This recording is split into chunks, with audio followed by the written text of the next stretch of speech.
Okay, we're good. Do I make Charlotte host? Yes. Okay, and you make me Please, co-host. thank you. Please make me co-host.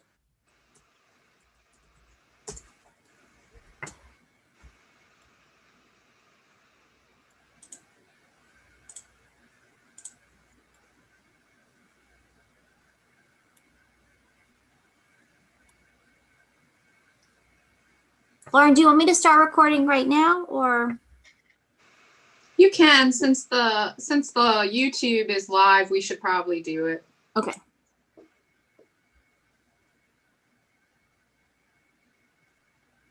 Or not, be right back.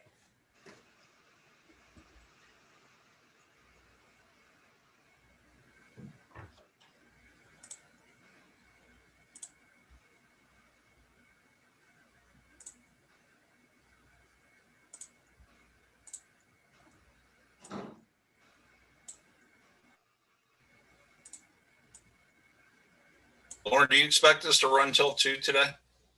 I do, because I have a parliamentarian doing a presentation from 1 to 2. That's fine. Just wanted to set the expectation on this end. Thank you. Yeah, thank you.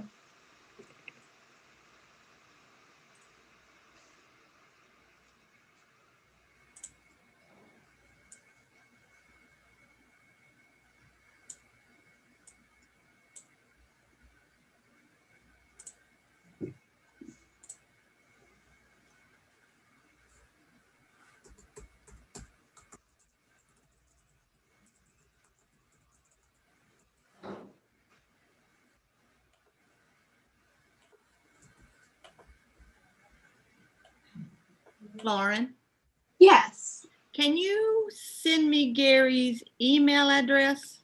All I have is his old VDDHH email address. Yeah, Maybe I'll I send can that. call him through FaceTime with that.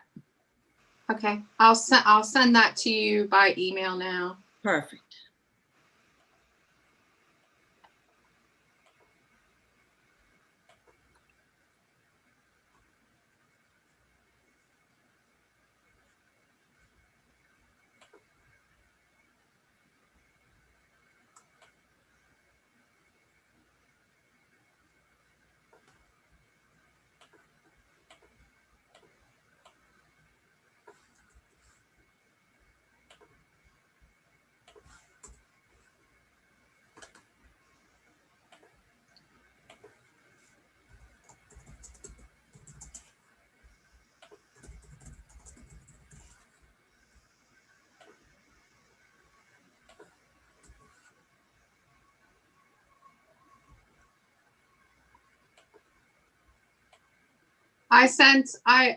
I copied Gary on it. Sorry. Oh, That no, was that's the- fine. That's fine.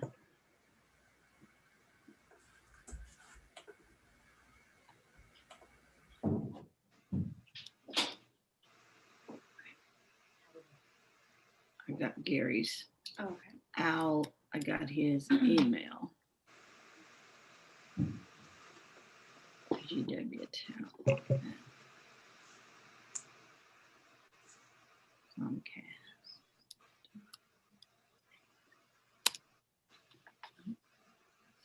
Can you FaceTime if you're not on? Can you FaceTime if you don't have a Gmail? Okay. Jace won't even take it. Hey, Charlotte, can you I think there's some people in the waiting room. Sorry. No, that's okay. Sorry, I was on. You okay? I've got nothing from him. I told him to get on soon.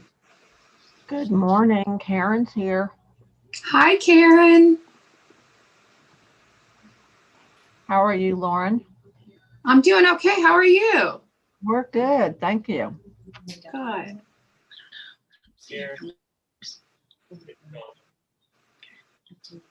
There's another voice that just that woman came in. Oh, is that thing?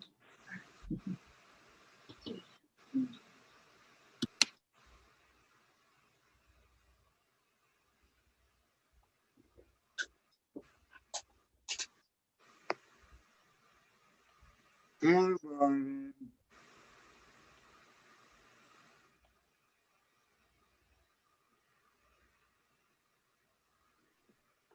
So we're just waiting on, just so you know, we're waiting on Rob and our ex officios, but if we can get Rob in, we'll wait till 9 o'clock.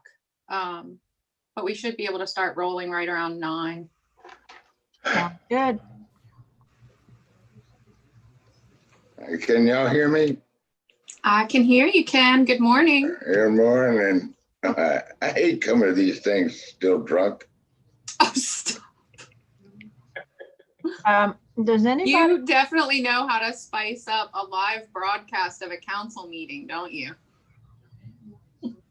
yeah, I'm afraid that Ken didn't realize that we were live. Well, I mean, I've been talking to a lot of dead people lately, but you know, that's okay. How are you guys? All right, all kidding aside, how's everybody doing? We're doing good, Ken. Hope you and Faye are too. Well, we're fighting that bug, but we're doing real well with it.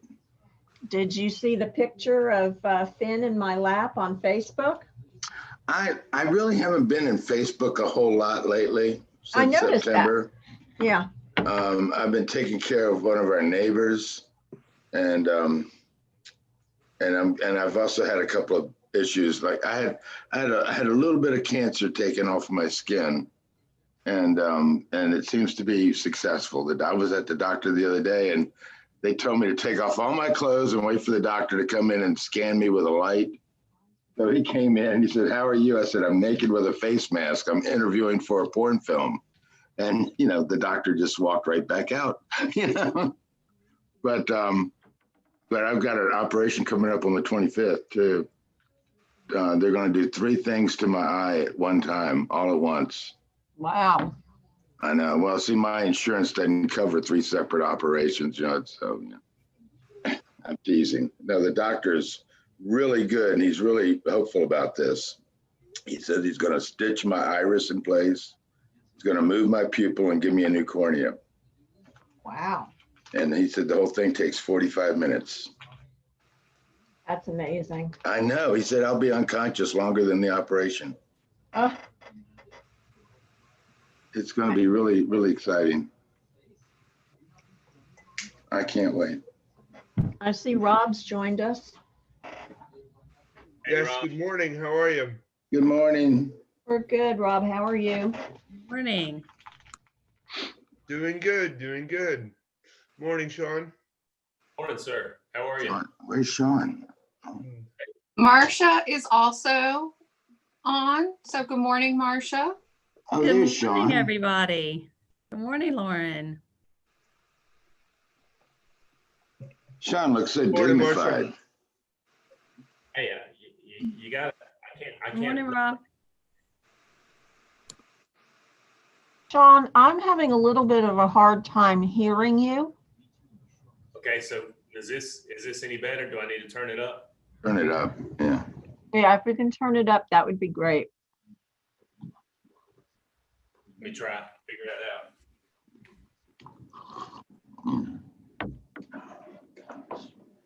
I gotta put my picture on, Darren. Where is it now?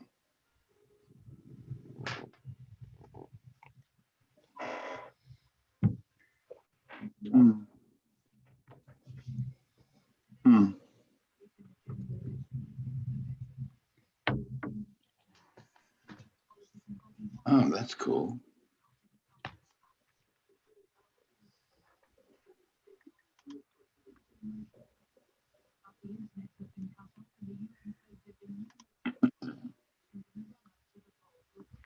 So there's 6 of us here. Well, actually, I count 12. Really? I only have 6 pictures. Well, we have quite a bit of support for these meetings. So Sean, my goodness, you look so official. Doesn't he though? Very dignified. I tell you, looks like he's sitting in the the General Assembly. that's what we said. I'd vote for you, Sean. I love the governor's line last night about how you could watch it and you can stand up and you can talk and, you know, Yeah. I thought that was great. Stand up in your living room, yay! Or, I like the part about recreational marijuana. And Sean, thank you for the panoramic view of your office. Yeah, I want to know what you were just stepping over, Sean. I hope it's no bodies. That's the power cord. I'm in the boardroom.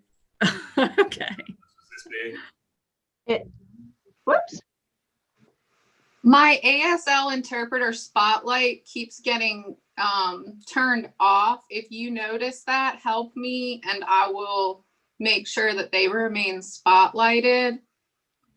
So I don't know what happened, but right now I'm seeing the slides and the interpreter and nobody else. Yes, Not seeing anybody. that is so that the interpreter stays spotlighted so that the people that are using the interpreters can have them pinned.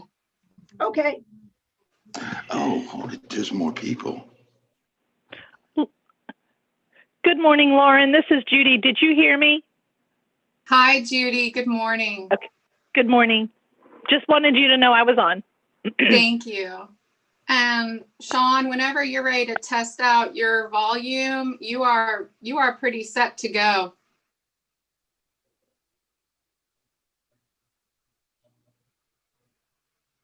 Maybe the first thing Sean has to do is unmute himself. We can't hear you, Sean.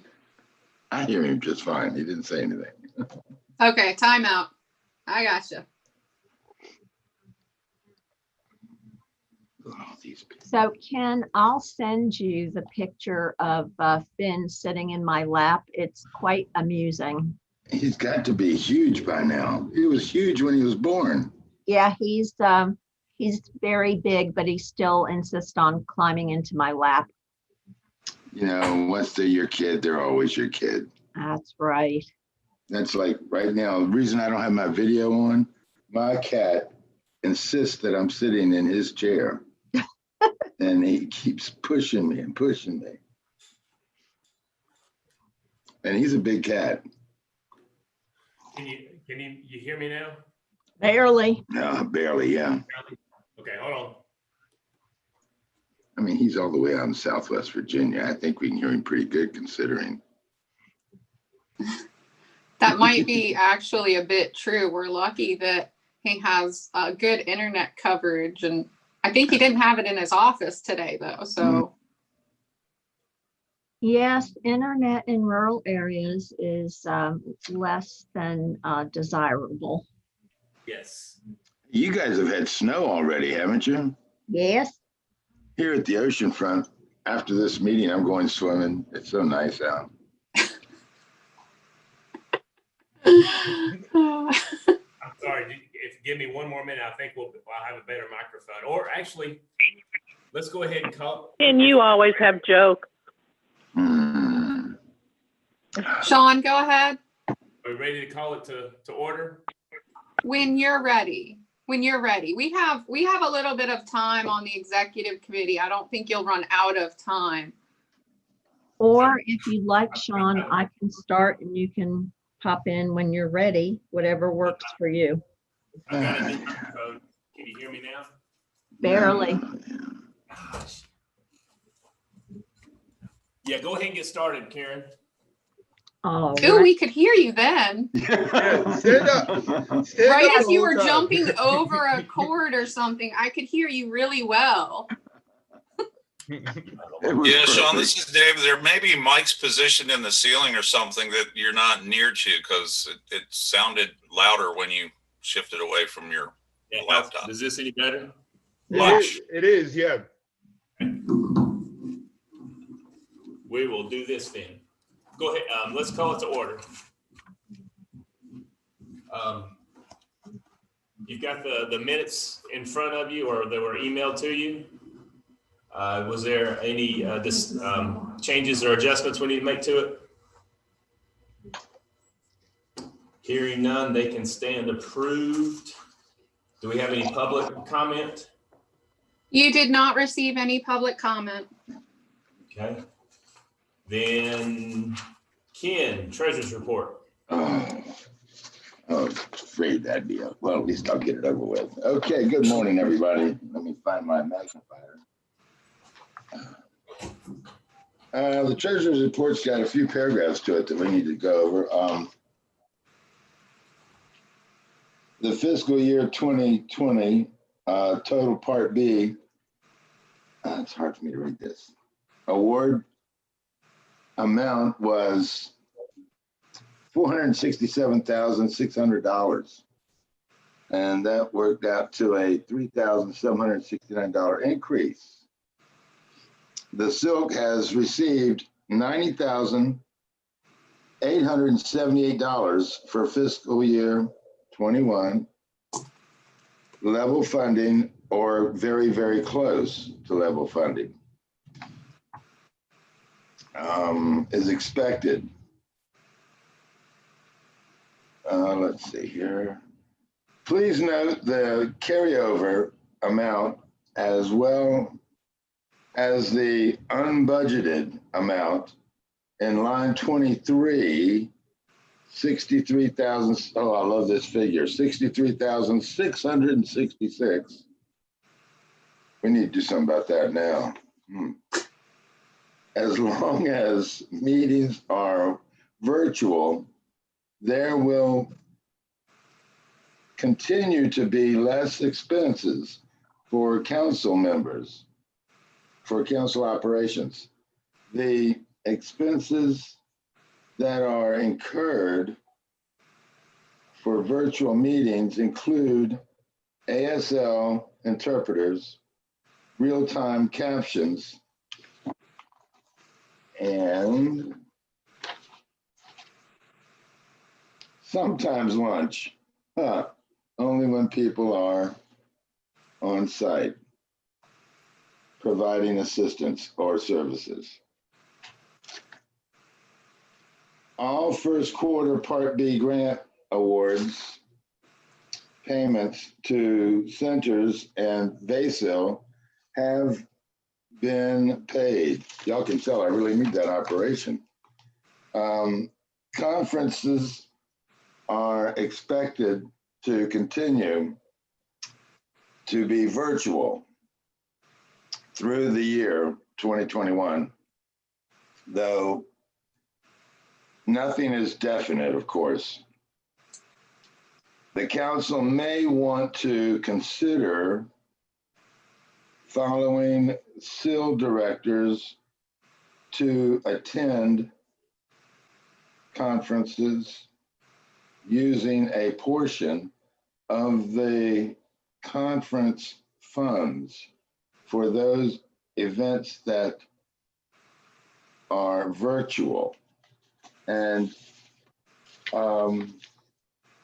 that's all the information I've got here.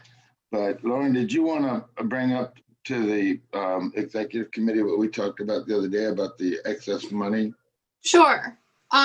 When I was getting Ken ready for this meeting with the treasurer report details, you will notice that you do have quite a bit of money in the unbudgeted line, and that is continuing to accumulate. Now, I don't know what you would like to do if you end up with these extra funds, but I think it would be smart to consider what you would like to do in case you receive level funding, because those unbudgeted funds, that doesn't take any money away from your council operations at all.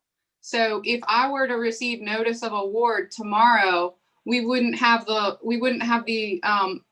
ability for you all to reconvene and decide then. So I think that you might want to consider what you could do and where your thoughts are with that. I want to make sure that I can do what the council wants when we do, I expect, receive level funding. This is Judy. Can I ask a question? Sure. Okay, So my noviceness for being on this and not understanding exactly how unbudgeted money can be used is going to be quite evident in my question. But what, with this unbudgeted money, is there, what are the parameters around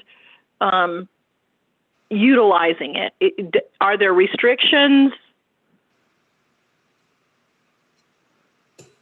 I'll leave that to Lauren. You don't necessarily have what I would call restrictions. I would highly recommend that you do something that can be tied back to the spill. Perhaps you also could think about, we've discussed in spill development that 6 of the centers, the Part C centers, received CARES Act funding for COVID relief. It did leave it did leave most of our state, though, our centers not receiving CARES Act funding.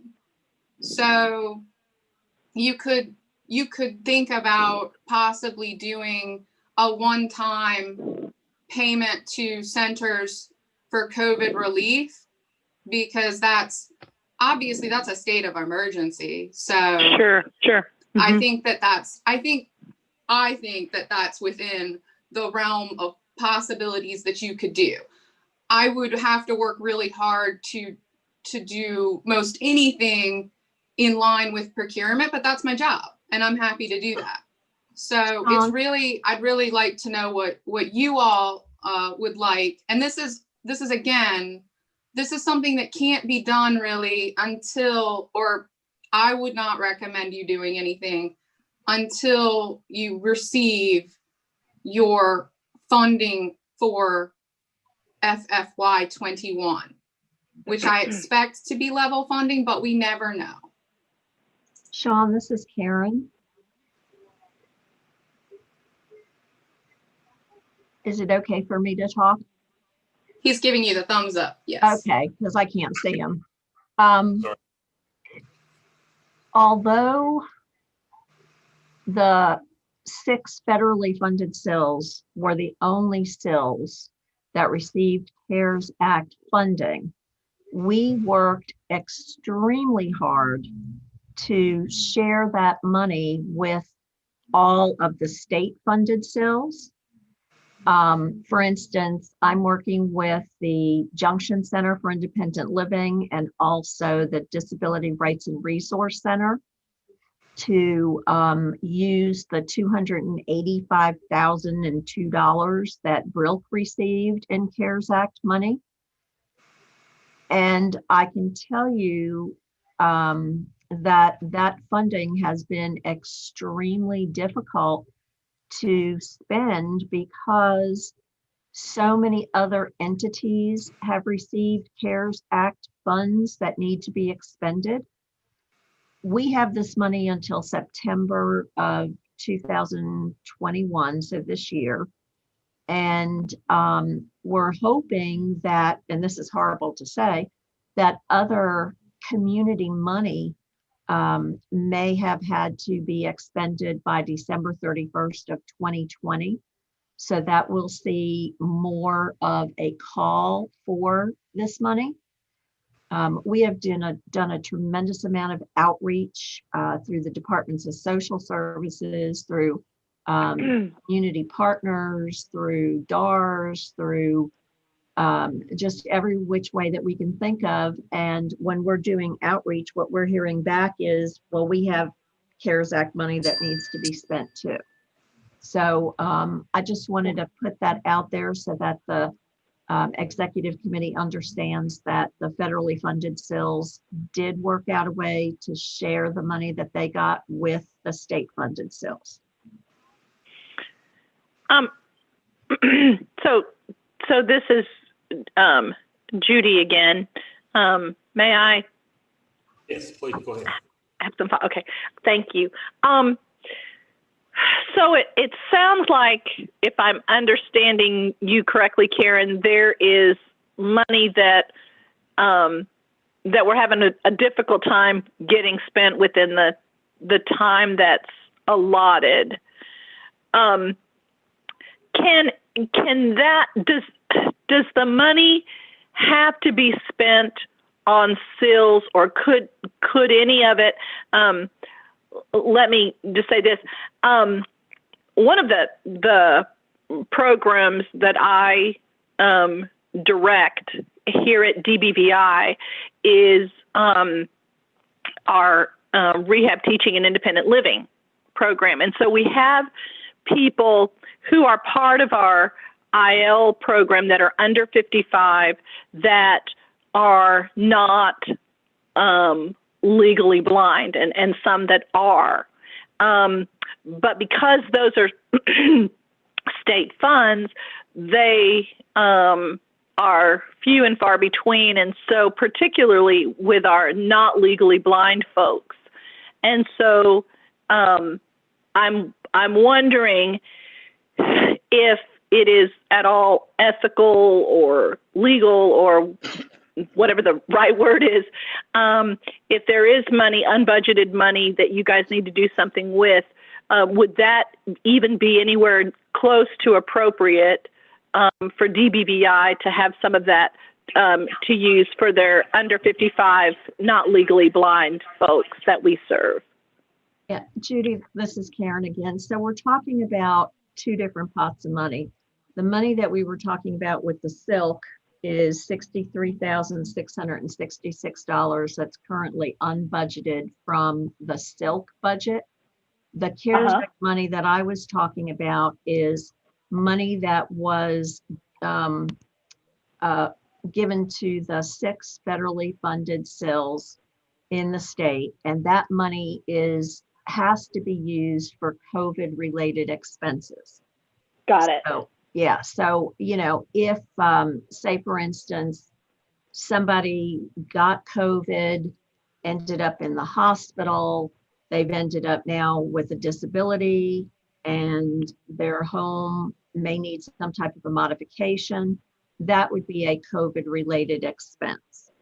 Right. Or if an individual with a disability was working and because of COVID, they were either let go or their hours were reduced, and they're unable to purchase life-sustaining food, that would be something that we would be able to do with that money. But, you know, part of what sills do is to empower consumers and try not to create a dependency on the sill. So we work very hard to make sure that consumers know what services are available in the community. And so what we found is that our consumers are turning to those community providers and getting the assistance that they need. But again, we understand that a lot of the CARES Act money ended December 31st of 2020. So we're anticipating that we're going to see more requests during 2021 than we saw during 2020, because this other money that the community got dried up. Mm-hmm, mm-hmm. I'll me throw out my 2 cents just real quick on the unbudgeted funds. That 63,000 is roughly 15% of our federal fiscal budget, not including the carryover. I personally like to keep just for the buffer until we know at least the 10%, but you know, maybe that's just me being too cautious or too conservative. We also have a fairly good sized buffer in the resource development budget that, you know, in all realities, if we keep like this, we're going to have probably another $40,000 left out of it that we're not going to spend this year.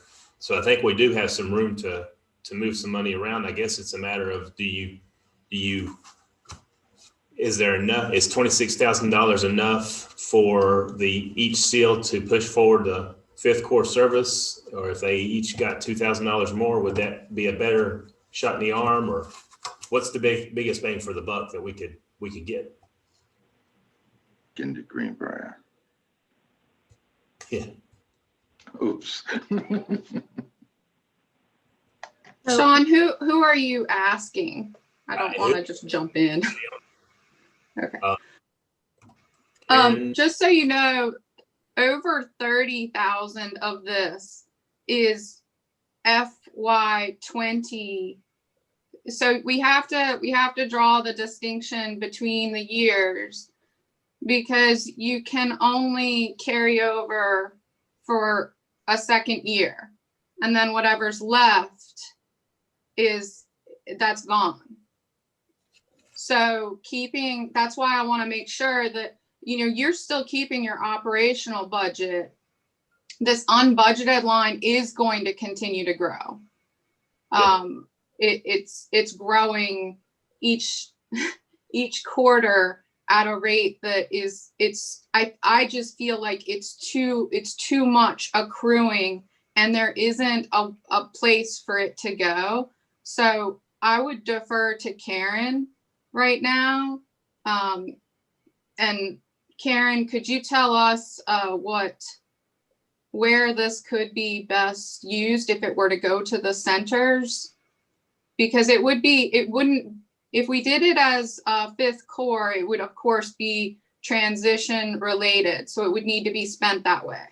If you did it as relief per se, it opens up how the funds can be used some. So. Well, and that's an interesting thought, Lauren. I know that the HDA a while back had some funding that they were awarding to their agents, and it was dependent on how many projects that you completed. But what they did was they basically considered it COVID related funding, and asked what the SIL would use those dollars for. So one thought might be, and I don't know whether this would be really difficult or not, but depending on the pot of money, what we could do is basically ask SILs to submit, a proposal as to how they would use this additional 2,000 or 2,500 or whatever we're thinking. I know Sean said that we should probably hold on to some of this funding, and I think that's right.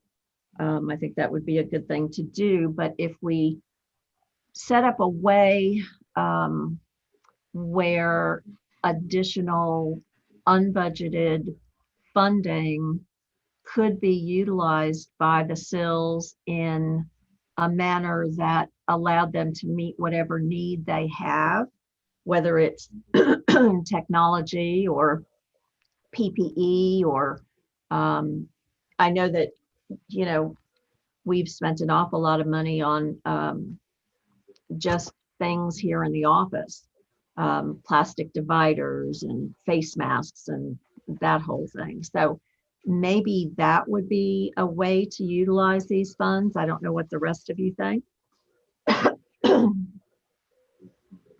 Rob, you have thoughts?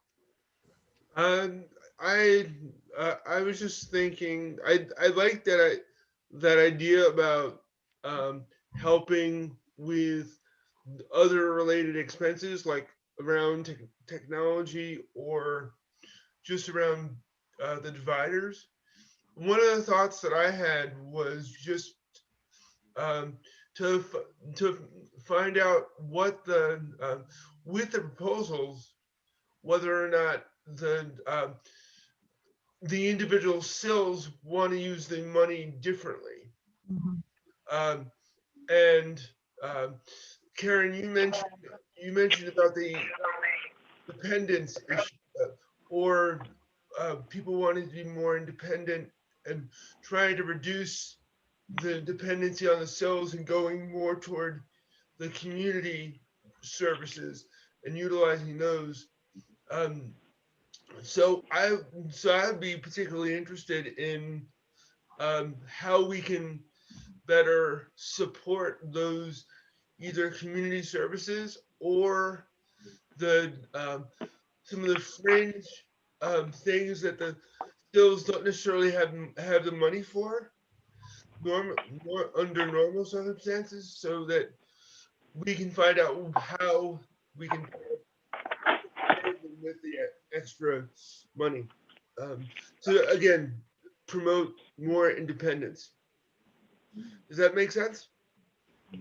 Yeah, it does, Rob. And as I was sitting here thinking, again, we know that there have been eviction moratoriums and there's a pot of money for rent and mortgage assistance.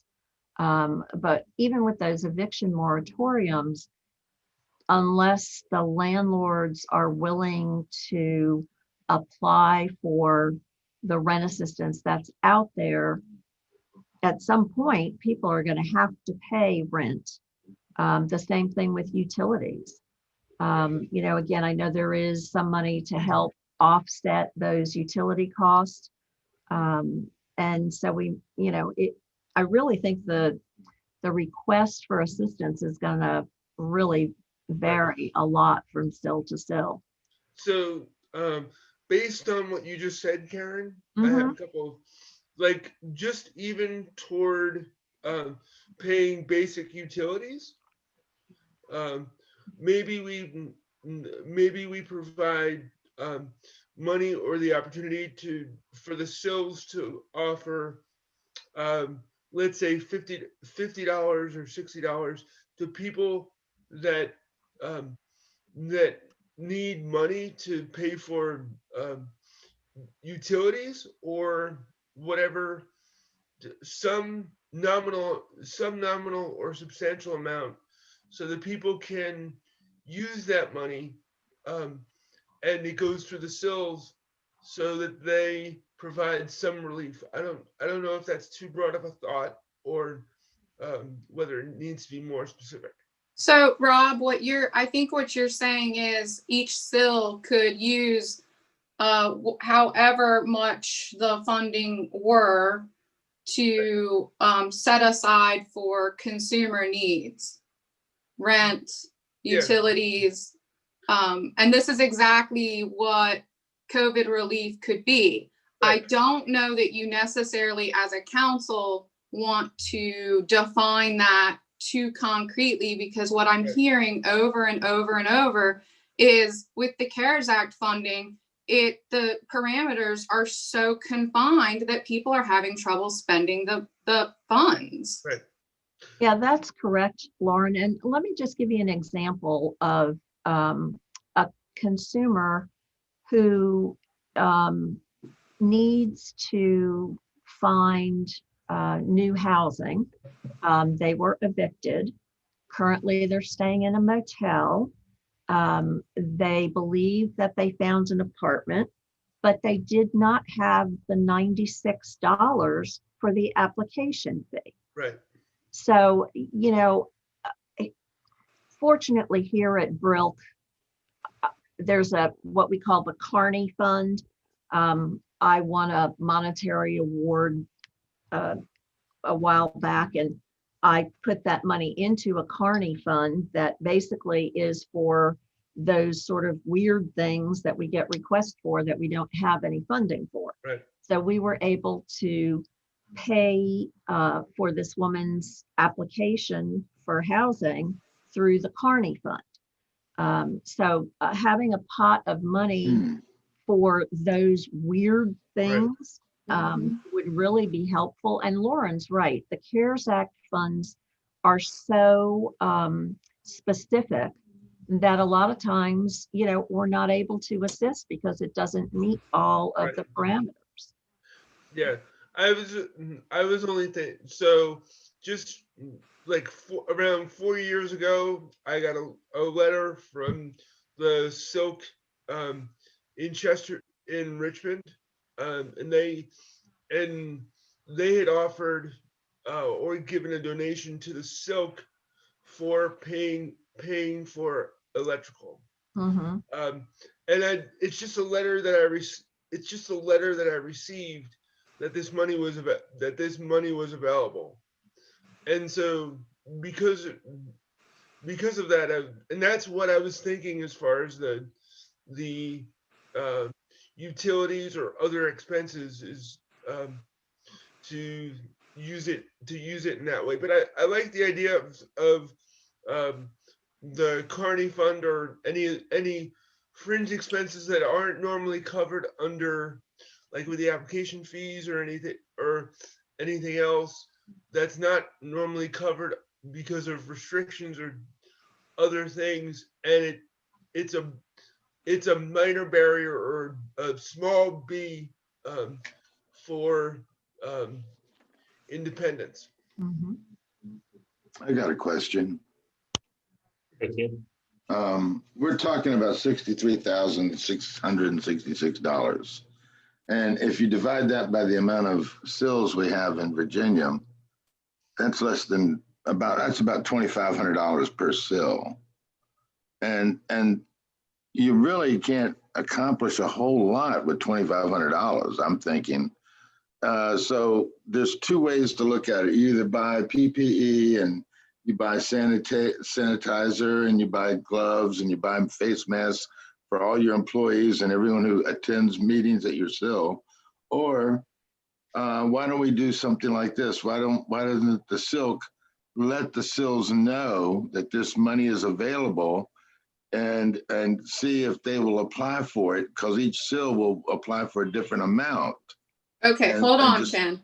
What? Hold on. Math is not. We're gonna have to rein that in because what you're talking about would actually need to go through an entire RFP process, I do believe, with the procurement. Yeah.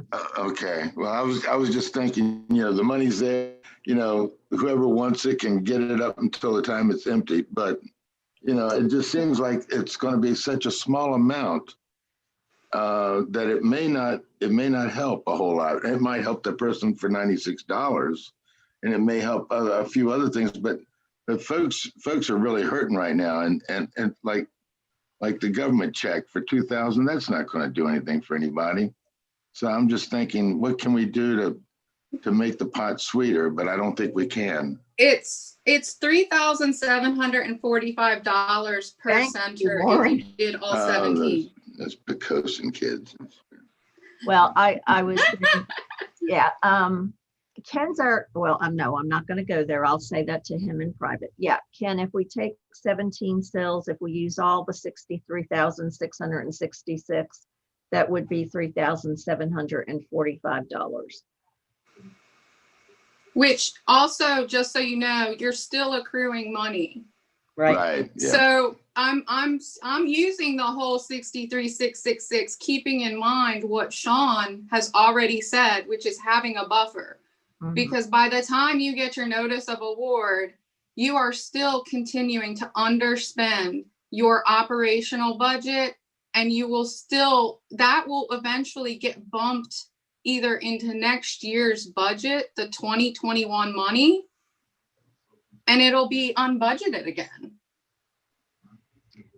So it sounds like what we're talking about, and this is Karen again, is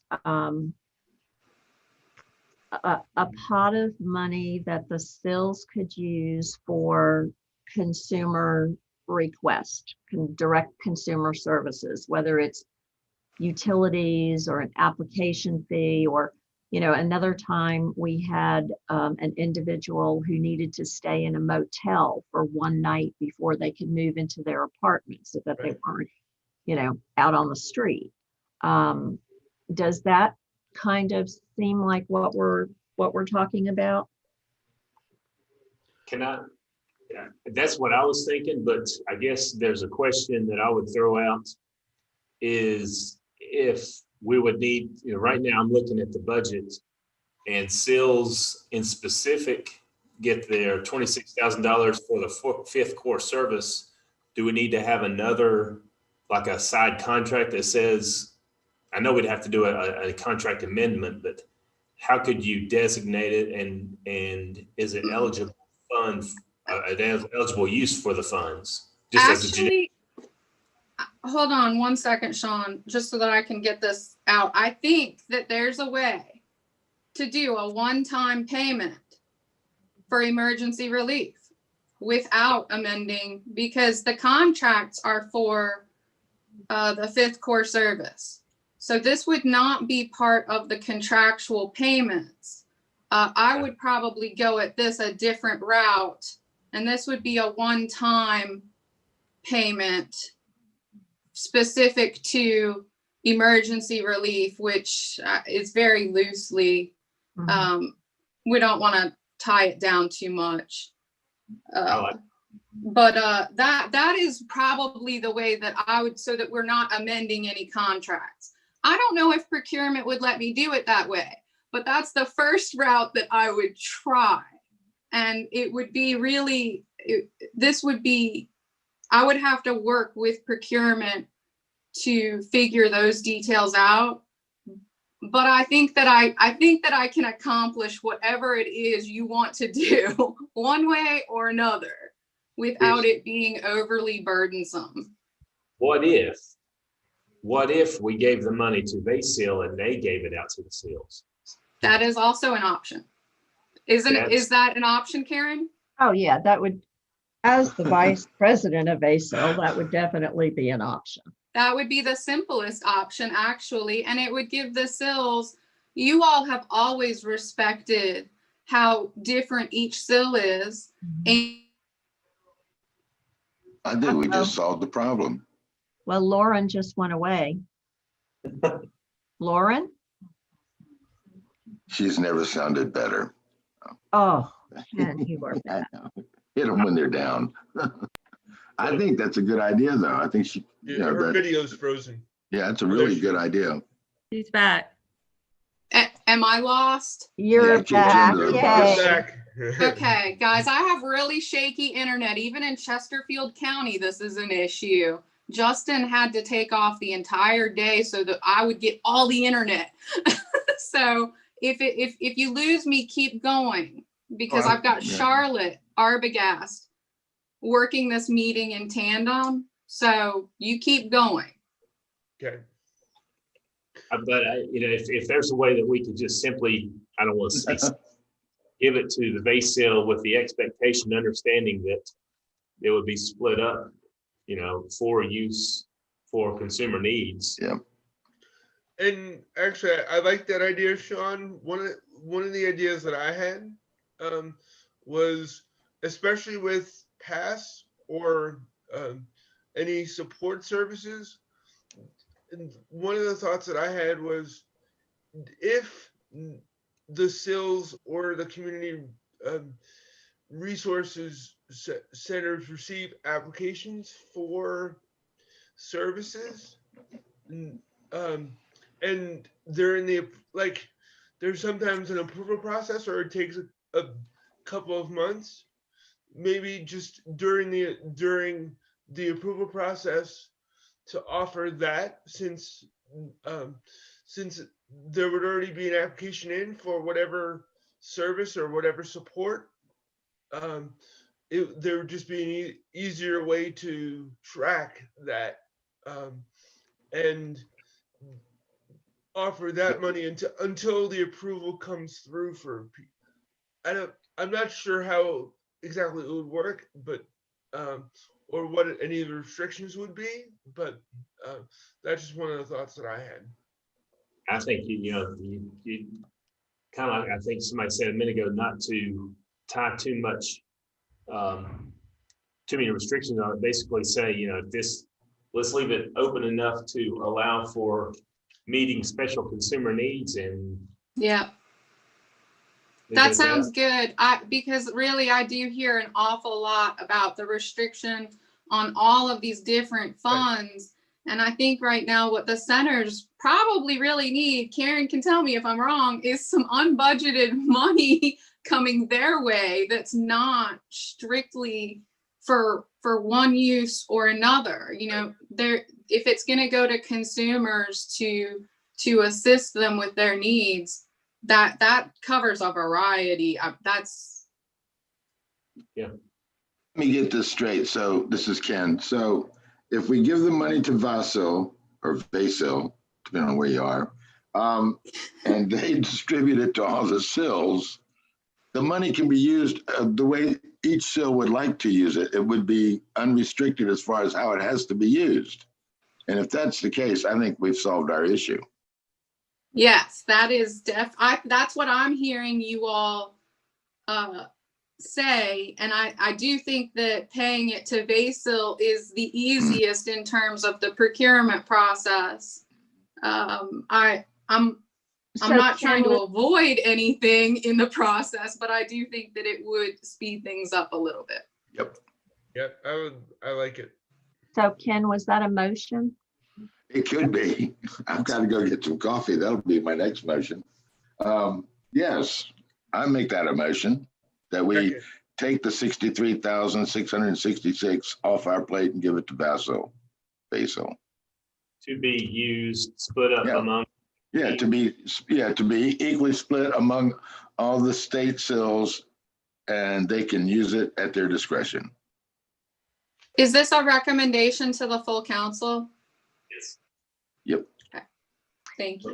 So let me just clarify, Ken, when you're saying state sills, you're talking about all 17 sills. Yeah, all of them. I'm not differentiating between the federal and the state. I meant all sills in the Commonwealth of Virginia. Gotcha. And I think I heard Rob second that. Did I, Rob? Yes, but I think I did it out of order. So. That's okay. We'll take Well, it. well, we're going to hear from a parliamentarian later on. We may have to point out that Rob didn't follow. You know, I'm going to be in trouble. Okay, so I have the recommendation. I do need to do a roll call vote. So well, I mean, there's really, it's Karen Carney. yes. Okay. And Sean Utt. Yes. Yes. Okay. So that is the recommendation to the full council. Sean, do you have that? Okay. Okay. All right. Treasurer's report.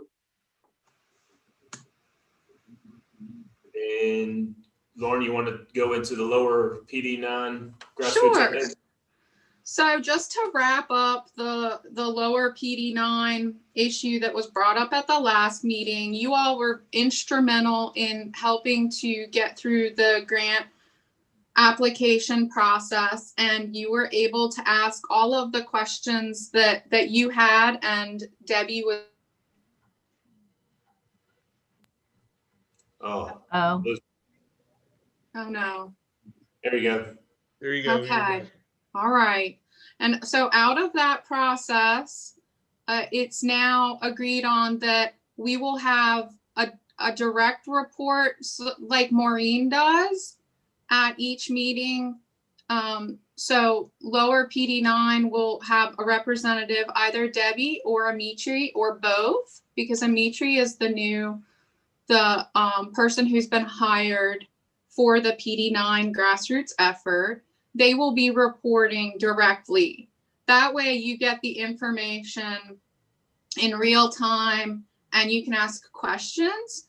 And if there are any concerns, you can certainly bring it up. But uh-oh.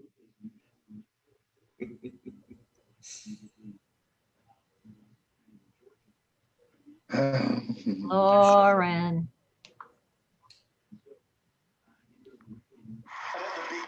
Quick, somebody toss water at her. Lauren. I know. There she is. So Lauren, Anytime I can't see. Do you have your video on? Yeah, I would turn your video off. Yeah. I do. I'm gonna stop video. Yeah.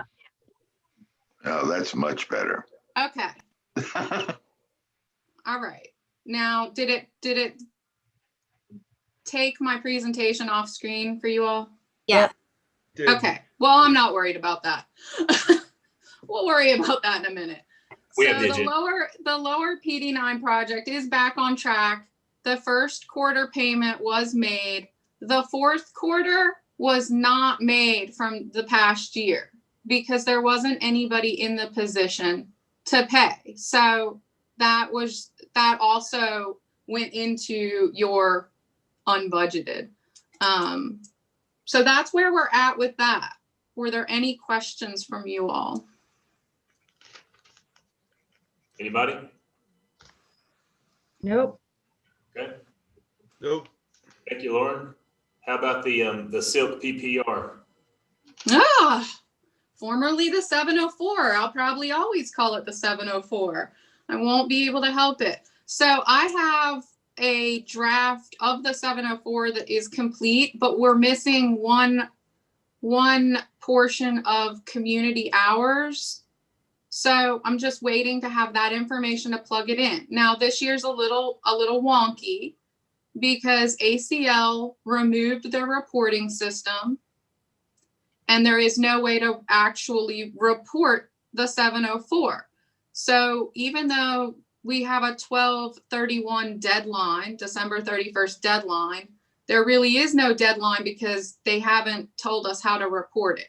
So what I've got an almost complete draft that will probably get the hours within the next couple days. And I plan to have that signed off on, Sean and the commissioner. And it will sit in a file. And as soon as they put up the reporting system, that is when it will be actually reported to ACL.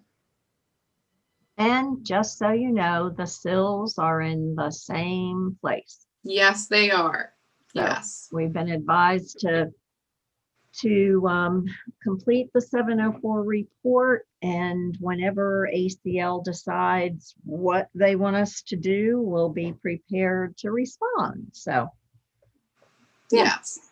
So it will be signed off on. I do expect it to be completely signed off on and closed. And what I'll do is I'll make a draft available for the council internally, but I would prefer that it not be shared outside of the council until it is reported. Each year Regina has come back with a couple of questions.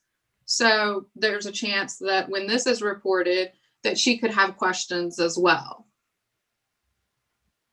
Got it. That's good. You want to go on to your administrator's report? Sure. So you all received the administrator's report. Honestly, the bulk of my workload in the past quarter has been spent on tying up the grant application process, getting the contracts written for the 3-year period, 1 year with 2 modifications, and getting those out to the centers and getting them back, as well as doing the program performance report. That has been a bulk of my time. I think if you've read through the report, those are probably the things that have taken up the most.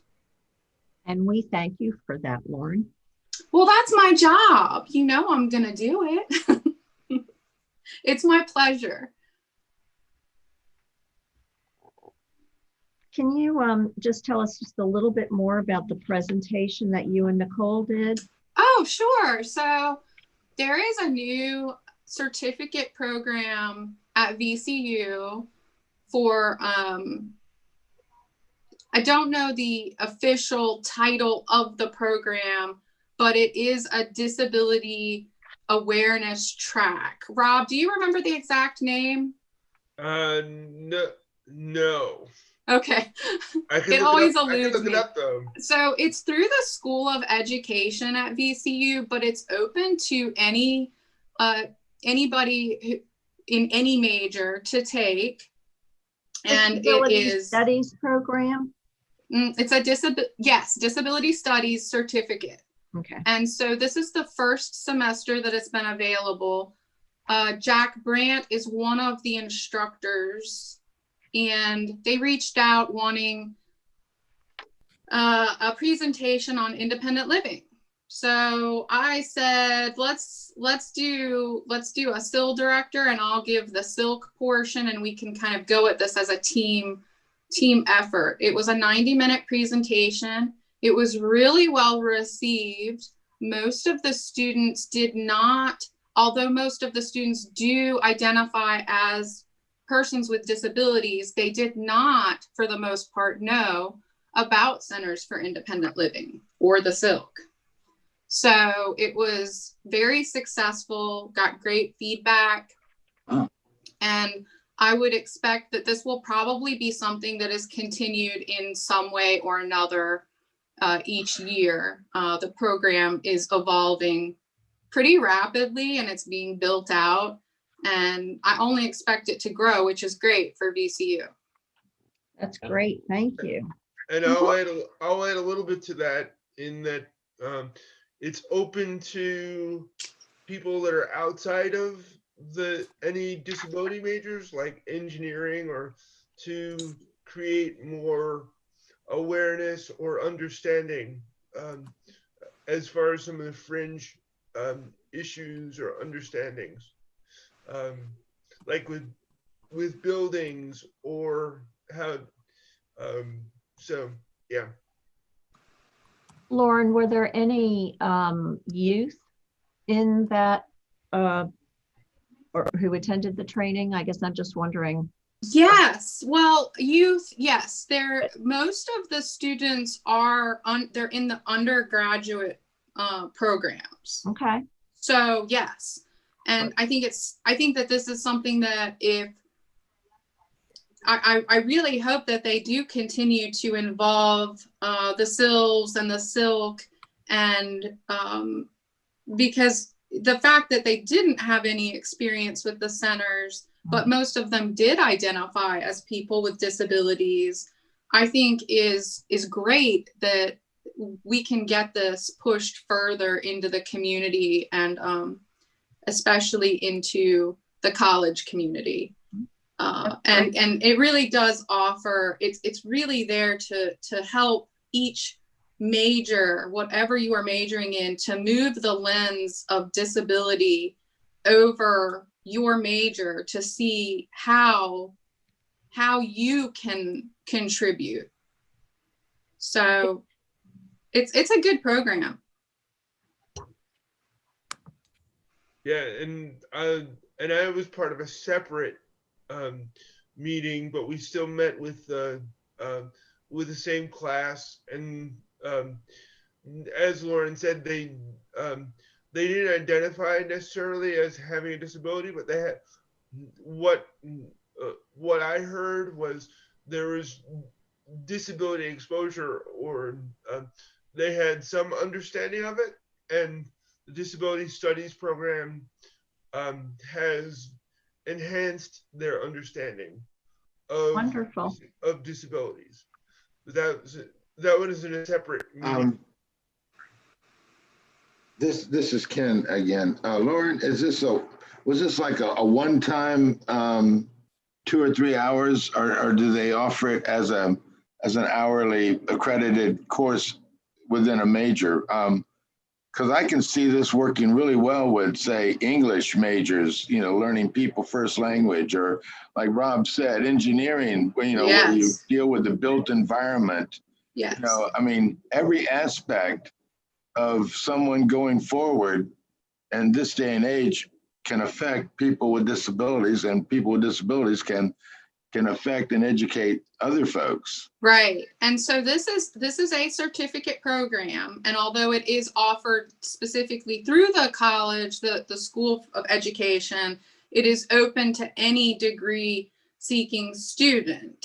So and I do expect that this program will evolve into perhaps something more than a certificate program. It has taken, I believe, 5 years to get to this point.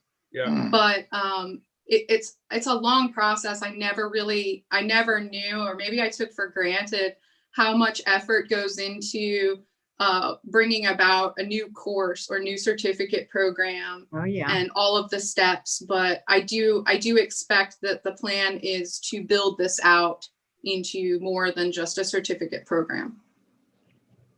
Great. Yeah. Good information. Any other questions on the administrator's report?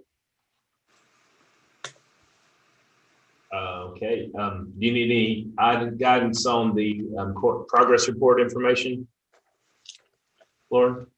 I have been taking down some of that, and I think that one of the barriers we've discussed a lot is the parameters of the CARES Act funding being somewhat limiting, and so your recommendation and your action in and of itself will be great reporting activity for the next 704 PPR. Sorry.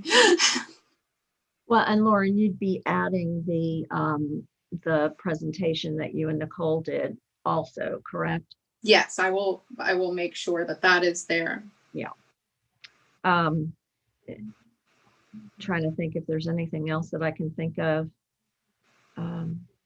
Because I think last time we talked about the fact that the 704 report got approved. That was in the previous quarterly. You mean the spill? The spill, yeah. Mm-hmm. Okay. Yes, that has been reported in the FY20 PPR. So. Okay. All right. Anything else for the good of the order? So I guess we will adjourn and get back together a little before 11. Sounds all right. good. Are we going to use this same link, Lauren? You are. Some of you, if you feel comfortable, you can stay logged in and just disable your video and microphone. If you want to re-log in, that's fine too. It's the same link. Okay. Good Well, deal. we'll see everybody later. Bye-bye. Thank you. Talk to you guys a little later. Okie dokie.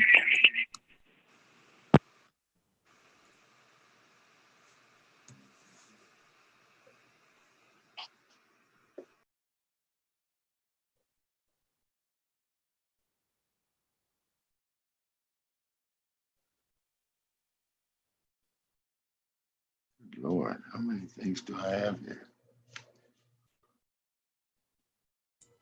You're still live, Ken. I know, I can't get out. Good Lord, what do I do? Is there anything bottom left? Is you see? No, I've got my actual desktop showing, but then I also see where it says new business continued. View options aren't. Hold on here. Zoom, request, remote. No. Oh Lord. I knew DARS would take over DBVI someday. Do you see the dashboard at the bottom? No. Either at the top of your screen or at the bottom, the I black see bar. I see my opening page with If it- all my apps. This is Charlotte. If it helps, I can move you to the waiting room. There's a waiting room. Well, we'll move you to it. Would you like that? And then we can bring you back in. Oh, that's great. All right, so don't do anything, Ken. We're just gonna move you. Okay. It's always me. Thank you, Charlotte. Lauren, what time are you starting back up again? So the next meeting starts at 11, so probably 10:50. Okay, I'm trying to think if I think I'm gonna try to pause the recording so you don't have Okay.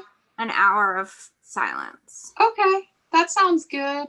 Okay. I'll take whatever I can get. Thank you so much for your help. That should totally work, Charlotte. Okay, thank you guys. Question, Charlotte. If can you put up on the screen that the video will come back? I think Lauren, do you want to?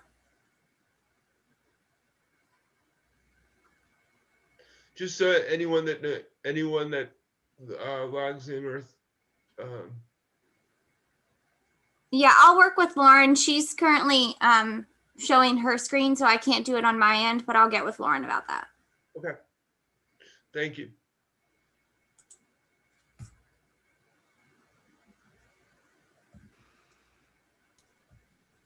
All right, Charlotte, I let's move everybody It does actually say into, next meeting begins at 11. You want me to move people to the waiting room? I think that doesn't hurt. yeah, let's move everybody to the waiting room that's staying on.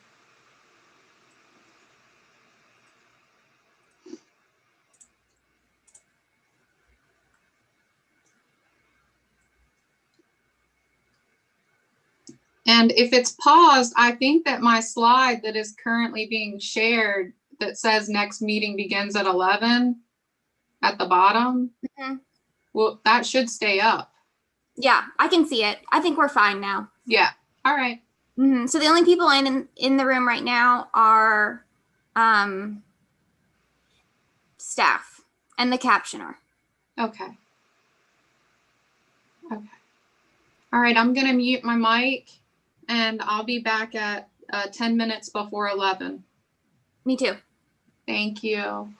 Awesome. Thanks, David. I'm muting as well. I'll keep my speaker up. If y'all need anything, just holler, okay? Are Thank you so much, David. That's a long time to be on YouTube. Should we stop the YouTube stream? We got like 50 minutes. Is there a way to pause YouTube or do you just have to stop it? I would just end it and we can restart it. Okay. You know, and I'll be on. So I would go ahead and end it. Yeah, that's fine. What happened? Okay. I'll keep the recording paused though. Yeah. Sure. Yeah. I just would. Yeah. There's no reason Well, for. I just guess I'm trying to figure out how we come back then and start a new YouTube. Well, I just do it seamlessly. You just make me host and I do it. I mean, we can do it on, the 10:0, like I said. Okay. So I don't know who can stop. I guess you have to stop it, Charlotte. Oh, okay. Yeah. Just